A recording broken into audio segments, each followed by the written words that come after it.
За сайн байцгаана уу.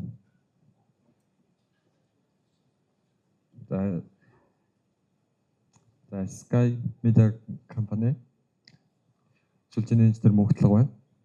За манай илэрхийлэх сэдэв бол одоо хэрэглэгчийн трафикийг Grafana ашиглан одоо хянах тийм сэдэвтэй байгаа. Энэ сэдвийн дагуу одоо хэрэглэгчийн дотоод болон гадаад урсгалыг илүү үр дүнтэй ойлгомжтойгоор хянах тийм одоо орчныг хэрхэн бүтээсэн бэ талаараа ярилцгаа. За манай илэрхийллийн агуулгууд нь одоо манай байгууллага юу хийдэг вэ? Бид нар яагаад эдгээр энэ прожектыг үүсгэсэн бэ? Тэгээд бид нар өмнө ямар төлөвүүд ашигладаг байсан бэ? Тэгээд тухайн төлөв дээр хамгийн зөв одоо solution арга замыг хэрхэн олсон бэ? Тэгээд Grafana гэж юу вэ? Тэгээд одоо мониторинг систем архитектур тэрийг ялцуулах болно. Тэгээд нэгтгэсэн дашборд болон үр дүн гэж байна. За манай байгууллага нь өрх болон одоо байгууллагуудад IPTV буюу одоо Монголдоо бас Монгол суваг болон гадаад сувгуудыг нөхөж үзэх тийм боломжийг бас өрх болон байгууллагуудын өндөр хурдны интернетээр хангах Wi-Fi буюу дотоод болон гадаад улсын дуудлагууд хийх боломж. Тэгээд Sky Go Plus одоо контент түгээх үйлчилгээнүүдийг явуулдаг байгаа манай байгууллага.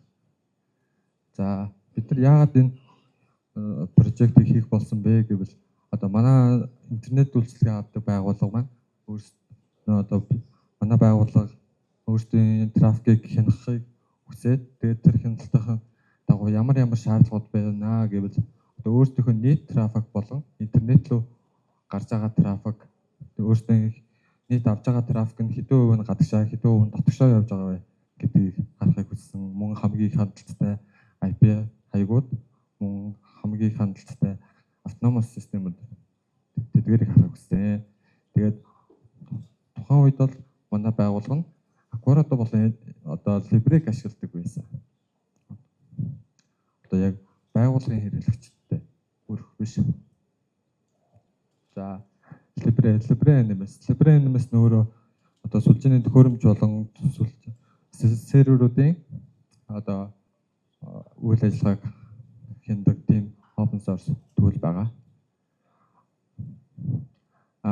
Libre NMS-ийн одоо манай байгууллага ашиглахдаа одоо интерфейсийн трафик inbound болон outbound-ийн трафикийг хянах тэгэнгүүт бас одоо төхөөрөмжийн CPU тэгээд одоо дискний ачаалал тэгээд мемориг их мэдээллүүдийг харахад ашигладаг.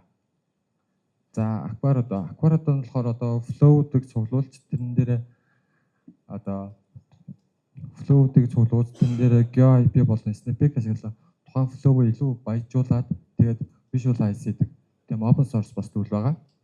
Энэ дээр нь болохоор одоо хэдэн экспортер буюу хэдэн төхөөрөмжнөөс хэдийн flow цуглуулагдсан байна гэж харагдаж байгаа. Тэгээд бас хамгийн last flow-ийн одоо мэдээлэл харагдаж байгаа.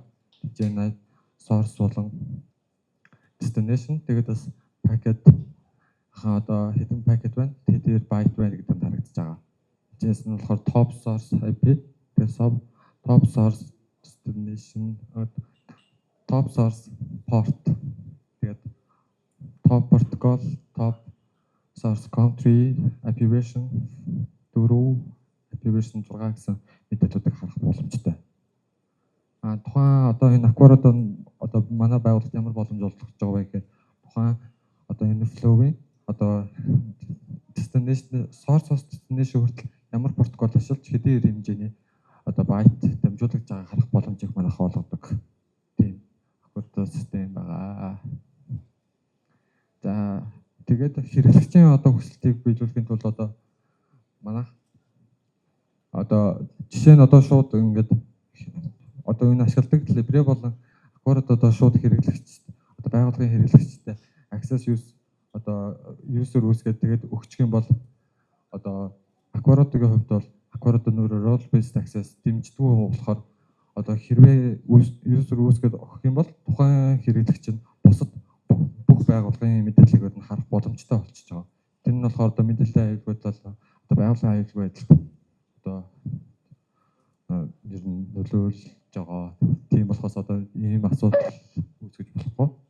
Тэгэхээр одоо бид нэр өгөх боломжгүй болж байгаа. Тэгээд одоо хэрвээ бид нар ингэж өгчих юм бол хэрэглэгч нь өөрөө ингээд хоёр хяналтын систем рүү орох. Тэгээд за аквариуд руу ороод өөрийнхөө байгууллагын мэдээлэл авъя гэвэл тухайн байгууллагын мэдээлэл авахд бол заавал гараар фильтр үүсгээд тэгээд фильтр үүсгээд ер нь маш их мануал ажиллагаа төвөгтэй болж байгаа. Тийм болохоор одоо ер нь Libre болон аквариудад байгаа мэдээллүүдээ Grafana руу дамжуулаад тэгээд ганцхан одоо role based мэдээлэл дэмжигдсэн тийм Grafana дээр одоо өөрсдийнхөө мэдээлэлээ илүү хялбараар илүү аюулгүйгээр гаргах боломжтой болсон.